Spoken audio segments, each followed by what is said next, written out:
दुष्यंत एवं शकुंतला की कथा। एक बार हस्तिनापुर नरेश दुष्यंत आखेट खेलने वन में गए। जिस वन में वे शिकार के लिए गए थे उसी वन में कव ऋषि का आश्रम था। तब ऋषि के दर्शन करने के लिए महाराज दुष्यंत उनके आश्रम पहुंच गए। पुकार लगाने पर एक अति लावण्यमयी कन्या ने आश्रम से निकल कर कहा, हे राजन, महर्षि तो तीर्थ यात्रा पर गए हैं, किंतु आपका इस आश्रम में स्वागत है। उस कन्या को देखकर महाराज दुष्यंत ने पूछा, बालिके, आप कौन हैं? बालिका ने कहा, मेरा नाम शकुंतला है और मैं कव ऋषि की पुत्री हूँ। उस कन्या की बात सुनकर महाराज दुष्यंत आश्चर्यचकित होकर बोले, महर्षि तो आजन्म ब्रह्मचारी हैं, फिर आप उनकी पुत्री कैसे हैं? उनके इस प्रश्न के उत्तर में शकुंतला ने कहा, वास्तव में मेरे माता पिता मेनका और विश्वामित्र हैं। मेरी माता ने मेरे जन्म होते ही मुझे वन में छोड़ दिया था, जहाँ पर शकुंत नामक पक्षी ने मेरी रक्षा की, इसीलिए मेरा नाम शकुंतला पड़ा। उसके बाद कव ऋषि की दृष्टि मुझ पर पड़ी और वे मुझे अपने आश्रम में ले आए। उन्होंने ही मेरा भरण पोषण किया। जन्म देने वाला, पोषण करने वाला तथा अन्न देने वाला, ये तीनों ही पिता कहे जाते हैं। इस प्रकार कव ऋषि मेरे पिता हुए। शकुंतला के वचनों को सुनकर महाराज दुष्यंत ने कहा, शकुंतले, तुम क्षत्रिय कन्या हो, तुम्हारे सौंदर्य को देखकर मैं अपना हृदय तुम्हें अर्पित कर चुका हूँ। यदि तुम्हें किसी प्रकार की आपत्ति न हो तो मैं तुमसे विवाह करना चाहता हूँ। शकुंतला भी महाराज दुष्यंत पर मोहित हो चुकी थी, अतः उसने अपनी स्वीकृति प्रदान कर दी। दोनों ने गंधर्व विवाह कर लिया। कुछ काल महाराज दुष्यंत ने शकुंतला के साथ विहार करते हुए वन में ही व्यतीत किया। फिर एक दिन वे शकुंतला से बोले, प्रियतमे, मुझे अब अपना राजकार्य देखने के लिए हस्तिनापुर प्रस्थान करना होगा। महर्षि कव के तीर्थ यात्रा से लौट आने पर मैं तुम्हें यहाँ से विदा कराकर अपने राजभवन में ले जाऊंगा। इतना कहकर महाराज ने शकुंतला को अपने प्रेम के प्रतीक के रूप में अपनी स्वर्ण मुद्रिका दी और हस्तिनापुर चले गए।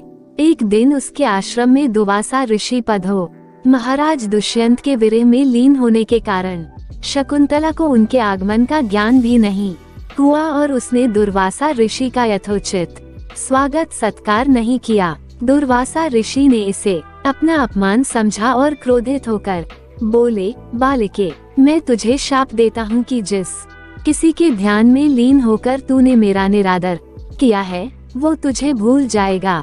दुर्वासा ऋषि के शाप को सुनकर शकुंतला का ध्यान टूटा और वो उनके चरणों में गिरकर क्षमा प्रार्थना करने लगी। शकुंतला के क्षमा प्रार्थना से द्रवित हो कर दुर्वासा ऋषि ने कहा, अच्छा, यदि तेरे पास उसका कोई प्रेम चिन्ह होगा तो उस चिन्ह को देख, उसे तेरी स्मृति हो आएगी।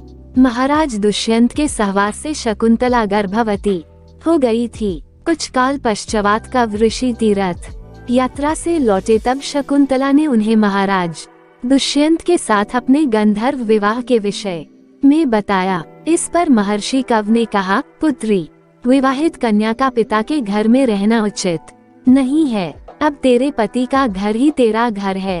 इतना कहकर महर्षि ने शकुंतला को अपने शिष्यों के साथ हस्तिनापुर भिजवा दिया। मार्ग में एक सरोवर में आचमन करते समय महाराज दुष्यंत की दी हुई शकुंतला की अंगूठी, जो कि प्रेम चिन्ह थी, सरोवर में ही गिर गई। उस अंगूठी को एक मछली निगल गई। महाराज दुष्यंत के पास पहुंचकर कव ऋषि के शिष्यों ने शकुंतला को उनके सामने खड़ी कर के कहा, महाराज, शकुंतला आपकी पत्नी है, आप इसे स्वीकार करें। महाराज तो दुर्वासा ऋषि के शाप के कारण शकुंतला को विस्मृत कर चुके थे, अतः उन्होंने शकुंतला को स्वीकार नहीं किया और उस पर उल्टा होने का लौछन लगाने लगे। शकुंतला का अपमान होते ही आकाश में जोरों की बिजली कड़क उठी और सबके सामने उसकी माता मेनका उसे उठा ले गई।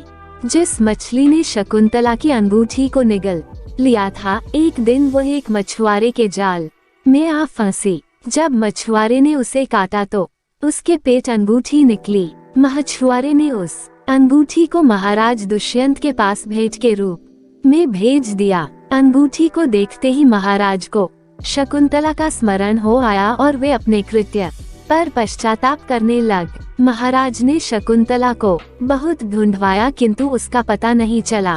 कुछ दिनों के बाद देवराज इंद्र के निमंत्रण पाकर देवासुर संग्राम में उनकी सहायता करने के लिए महाराज दुष्यंत इंद्र की नगरी अमरावती गए। संग्राम में विजय प्राप्त करने के पश्चात जब वे आकाश मार्ग से हस्तिनापुर लौट रहे थे तो मार्ग में उन्हें कश्यप ऋषि का आश्रम दृष्टिगत हुआ।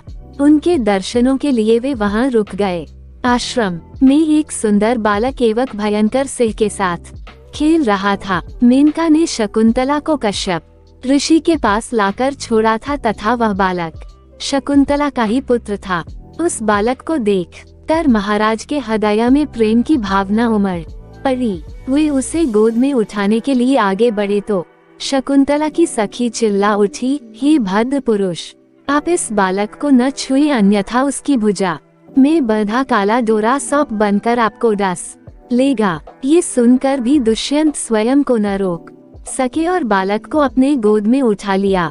अब सखी ने ऐश्वर्या से देखा कि बालक के भुजा में बंधा काला गंडा पृथ्वी पर गिर गया है। सखी को ज्ञात था कि बालक को जब कभी भी उसका पिता अपने गोद में लेगा वह काला डोरा पृथ्वी पर गिर जाएगा। सखी ने प्रसन्न होकर समस्त वृतांत शकुंतला को सुनाया। शकुंतला महाराज दुष्यंत के पास आई। महाराज ने शकुंतला को पहचान लिया। उन्होंने अपने कृत्य के लिए शकुंतला से क्षमा प्रार्थना किया और कश्यप ऋषि की आज्ञा लेकर उसे अपने पुत्र सहित अपने साथ हस्तिनापुर ले आए। महाराज दुष्यंत और शकुंतला के उस पुत्र का नाम भरत था। बाद में वे भरत महान प्रतापी सम्राट बने और उन्हीं के नाम पर हमारे देश का नाम भारतवर्ष हुआ।